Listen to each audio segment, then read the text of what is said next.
प्रवासी संतप्त, इंडिगोकडून दिलगिरी व्यक्त। सेवा विस्कळीत झाल्यानं इंडिगोनं दिलगिरी व्यक्त केलेली आहे। कामकाज लवकरात लवकर सुरू करणार इंडिगोने प्रवाशांना हे आश्वासन दिलं। तर गंभीर ऑपरेशनल संकट आलंय असं इंडिगोकडून सांगण्यात आलं। टीम मंत्रालय आणि डीजीसीएच्या संपर्कात असल्याची माहितीही इंडिगोनं दिलेली आहे। तर इंडिगोची विमान सेवा विस्कळीत झालेली आहे। देशभरात या विमानसेवा विस्कळीत झाल्यानंतरचा गोंधळ पाहायला मिळतोय। मुंबईसह देशभरात हे गोंधळाचं वातावरण आहे। त्यात आता इंडिगोनं दिलगिरी व्यक्त केलेली आहे। प्रवाशांचा संताप एकीकडे पाहायला मिळतोय। 550हून अधिक उड्डाणं रद्द झाली आहेत।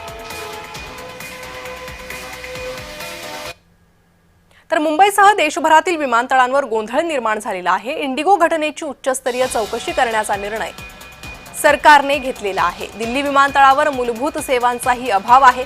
सॅनिटरी पॅड उपलब्ध न झाल्यानं वडिलांनी आक्रोश केला।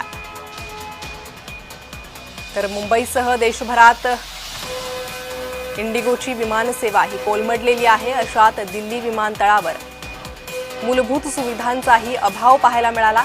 सॅनिटरी पॅड मिळाला नाही म्हणून वडिलांनी आक्रोश केला।